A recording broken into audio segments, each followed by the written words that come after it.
We move on to Philly, and I'm just going to start it off by saying they got an A plus. Cam, they got an A plus. I mean, Yeah.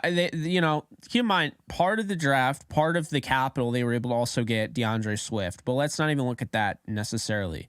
You go out, you get Jalen Carter. He's my number 2 player in the draft. Okay, I think Jalen Carter is outstanding. He's got some, character concerns or maturity issues. He's a young player. That's to be expected. I mean, you're going to have that. They also get Nolan Smith. So they get his buddy from Georgia, Nolan Smith, at 30th overall. I thought he was a top 15 talent. So, I mean, I thought they absolutely stole him.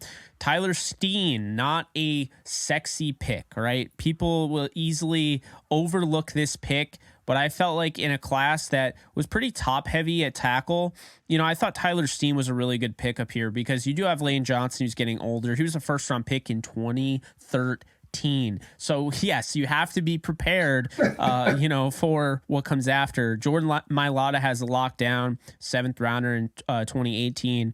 Love what Jordan Mailata brings to the table. They got Dickerson. They got Jason Kelsey, who's also getting older. Cam Jurgens, right? So now they go out and they add Tyler Steen in the 3rd round, played at a big time program in Alabama. I thought his tape was rock solid. I like the pick there in 3rd round. Sidney Brown, I've mentioned him before. Love his overall game. I think he fits to what they look for in those DBs. I mean, whether he plays the nickel corner spot, really good athlete. You have Terrell Edmonds, who they go out and they sign. They have Kayvon Wallace still. They have Tristan McCullum. They have Justin Evans, and they have Reed Blankenship.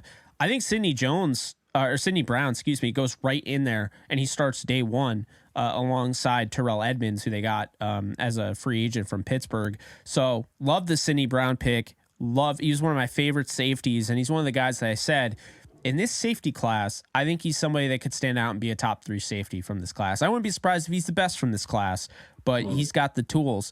Then you have Keely Ringo, who I felt like was getting a little overrated because at one point or another, he was a 1st round talent and mock drafts had him in the top 10. And so I feel like not everybody adjusts to that where, okay, he was in the top 10 a year ago. Why is he not there anymore?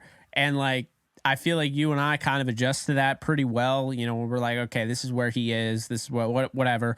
There are people that were still mocking Ringo in the 1st round. That is what I wasn't a fan of. 1st, 2nd, or 3rd round pick. I had Ringo as a 4th round talent. So I actually really like this pick. I think it makes sense. You get a guy with, really good upside there, really good athletic profile. He's a little stiff. Okay. He's not a perfect prospect, but you get him in the 4th round, another Georgia guy. They're sticking with Georgia guys. So they feel good about that. And, I like that pick there. Adds depth to their secondary. And Ringo's a guy that could also convert to safety if need be. So it'll be fascinating to see where he goes. But also, pressure's off with him. You got Darius Slay, you got James Bradbury, Avonte Maddox. I'm not trying to push this guy in any position where he has to start. You got Zach McPherson, 4th round in 2021. So, he doesn't have to be that guy right away, and that's a good thing for him, right?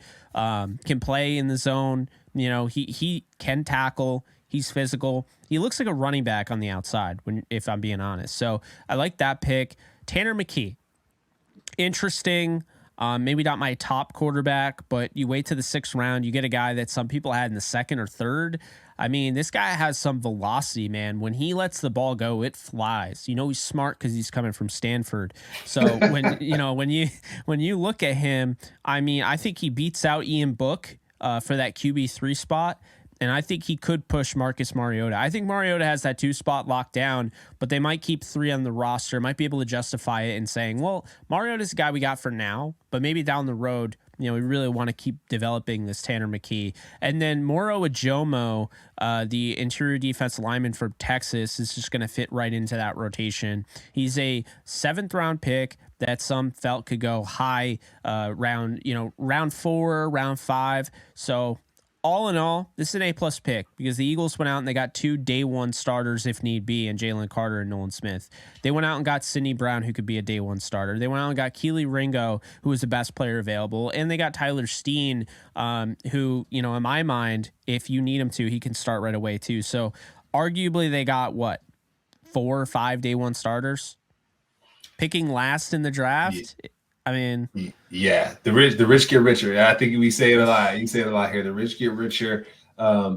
Seeing the Eagles just win in the offseason after suffering a loss in the championship is tough, but Jake, they're carrying that momentum over. So the fact that they went and got champions, they got 3 Georgia guys, which is really cool from that defense, which they only allowed a certain amount of yards per game or something crazy like that when it comes to the Georgia Bulldogs. So the fact that they're stacking up their defense in this way is A1. And the picks that you just went through, Jake, I feel like they hit on almost every one, right? You mentioned Tanner, maybe or maybe not, but the fact that this is an A+ is that they got close to hitting on every single pick, and that's what makes them so great. So going back to your Jalen Carter, Nolan Smith piece, Jake, that's it's going to be a long day for Jalen Hurts in practice, right? He's going to have to get rid of that football so quick. Like his timing is going to speed up like no one else's business.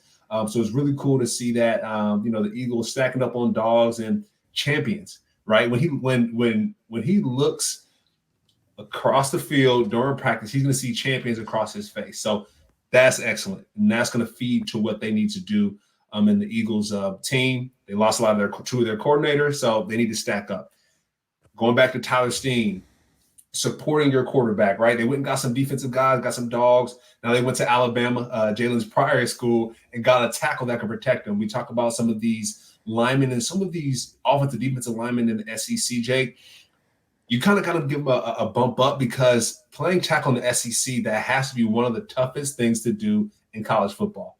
That's tough. You're seeing guys with speed out of the wazoo. Even go to Nolan Smith. You go up the draft chart, right? And you're seeing guys that are running 4.3s, and it's like, well, damn. And so Tyler Steen, he's seen all of those things. And so, like you said, stepping to that next level at the Eagles, he might be a day one starter there. He has a lot of leaders on the offensive line that'll give him tips to accelerate his game a lot faster. So that's excellent there. And then going to Cindy Brown, Jake. All these 4 of these guys, it's like, dude, y'all got all of them.